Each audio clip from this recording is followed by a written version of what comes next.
walk a mile in my shoes, then you know how I feel. Walk a mile in my shoes, for you judge this man. If you walk in my shoes, you might understand. People always try to tell me what I ought to do. Some really want to help me.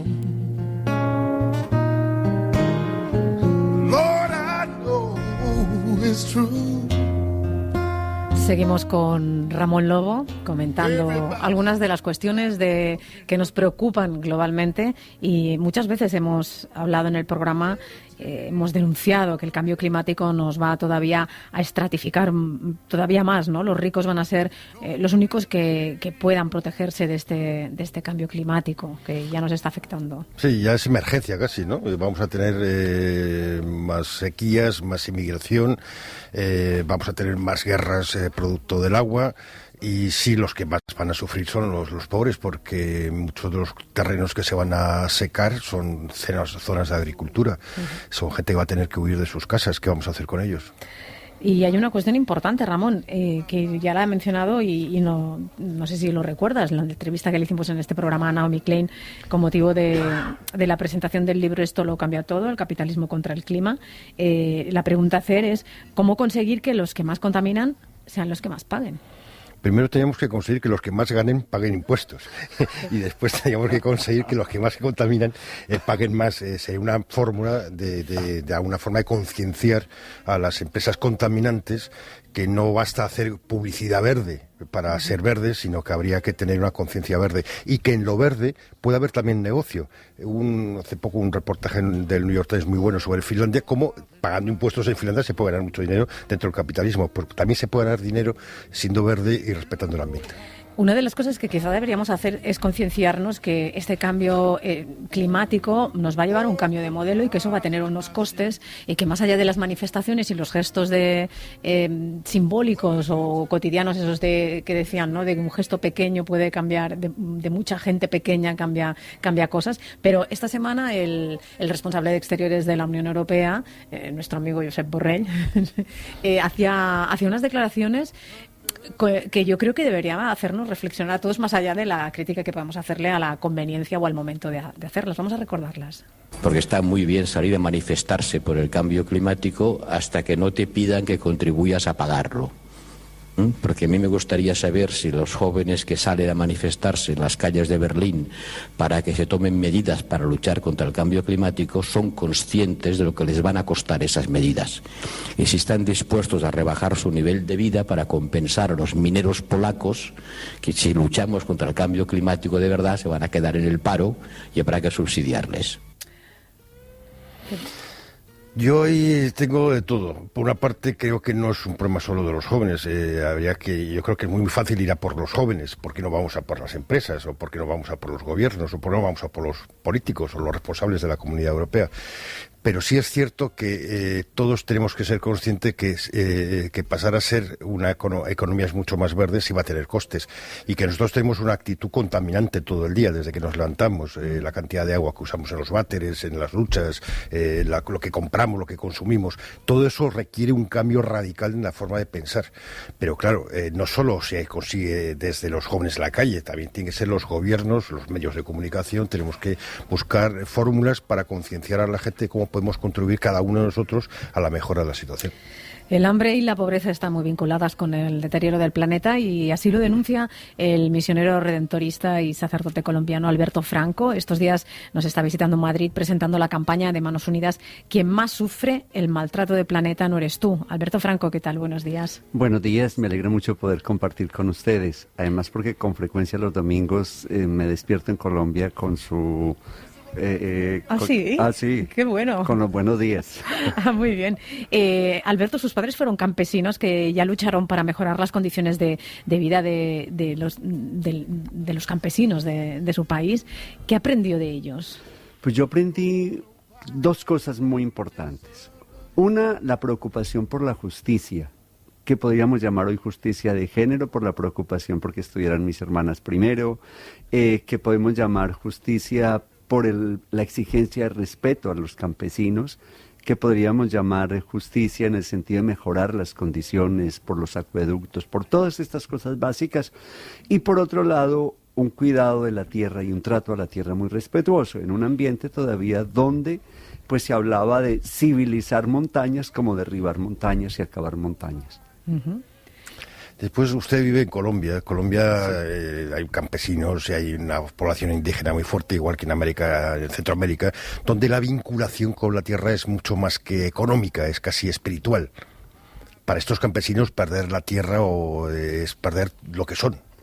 Es perder la conexión con la vida, es lo que arraiga y lo que da sentido. Y creo que hay un problema muy grave porque hemos convertido en objeto la tierra y la hemos desconectado de la espiritualidad, de la historia, de la conexión.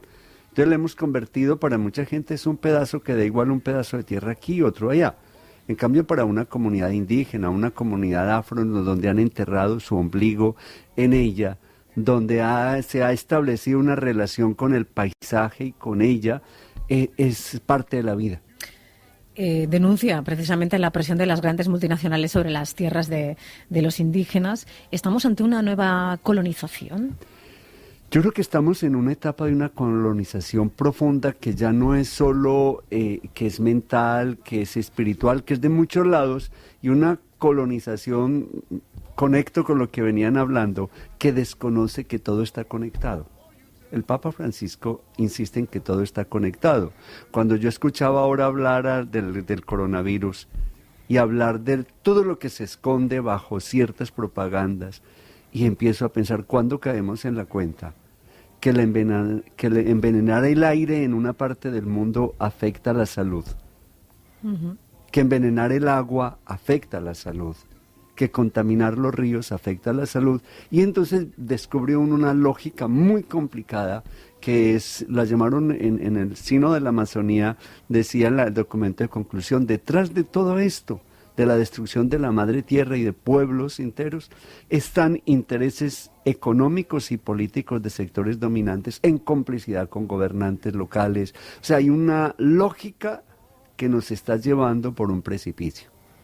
Y en ese precipicio no se escapa nadie. El que estos días aquí en Madrid podamos disfrutar de un clima calientico, lo disfrutamos mucho, pues a uno le angustia.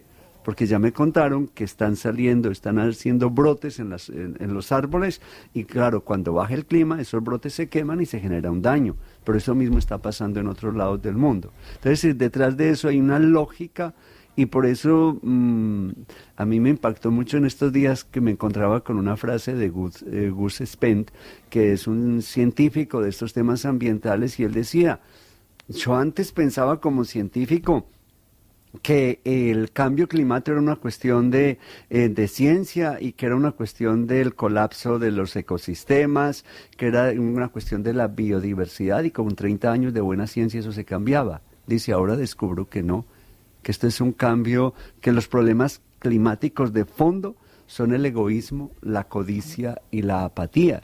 Y decía, y esto se cambia, esto es un cambio cultural, es un cambio espiritual, y no sabemos cómo hacerlo. O sea, porque nos han dicho toda la vida que nosotros nos realizamos como personas en la medida en que tengamos más, consumamos más, acumulemos más, sin importar cómo lo hacemos.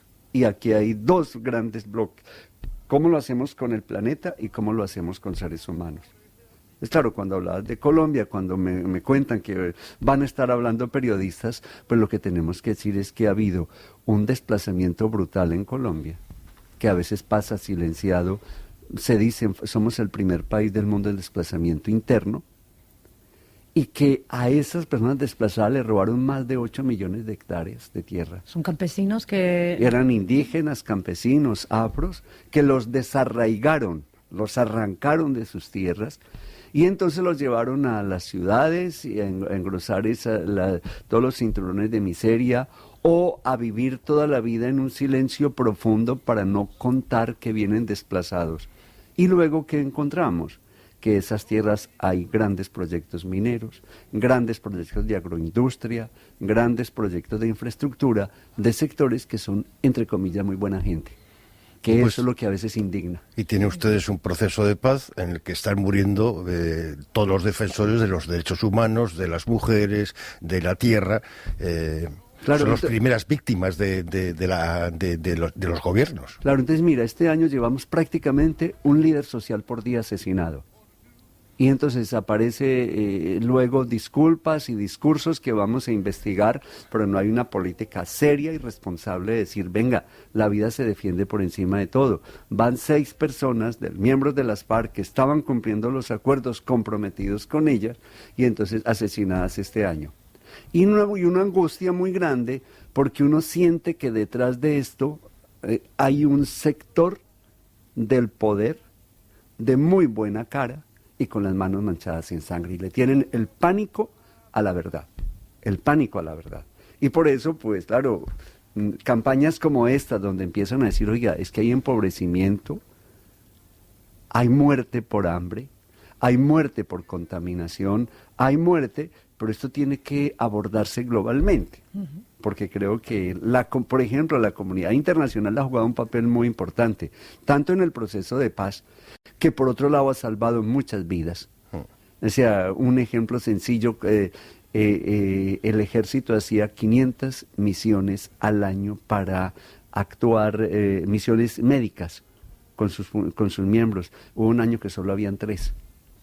El hospital militar, por colocar un ejemplo, de este lado, el hospital militar tenía un pabellón de personas afectadas y prácticamente desaparecieron esas personas porque no había personas afectadas. Pero por otro lado, se está silenciando lo que estaba pasando con miles de personas. Y hay una cosa muy delicada.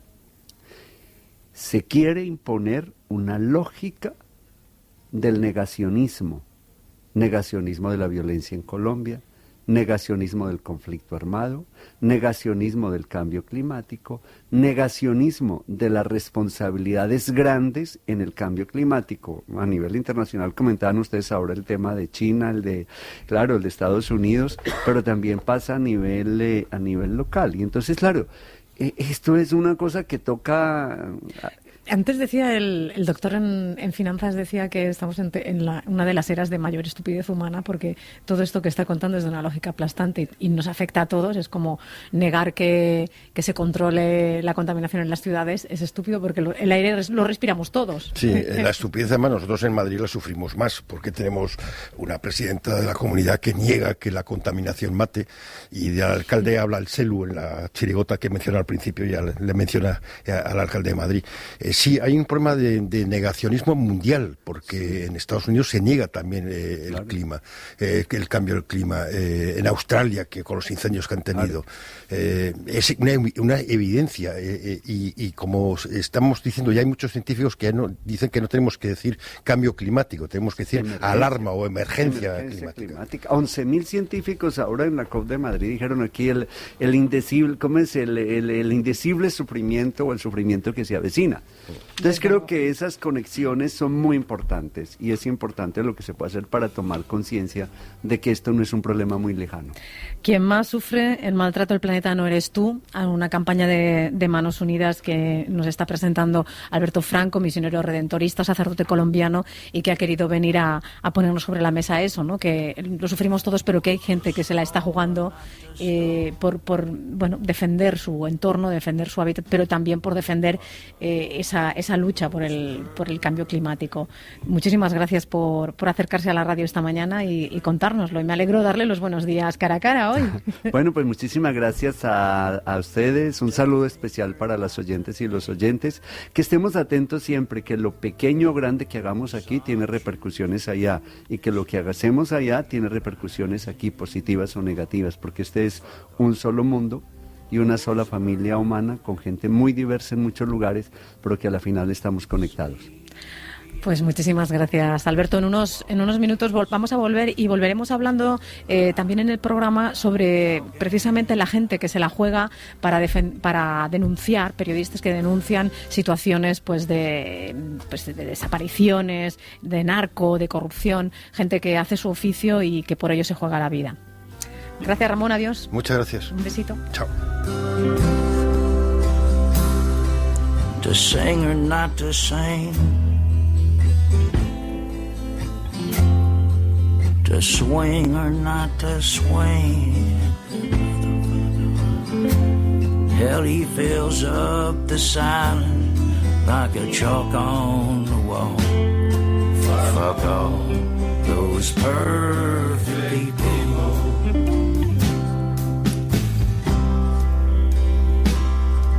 To pray or not to pray,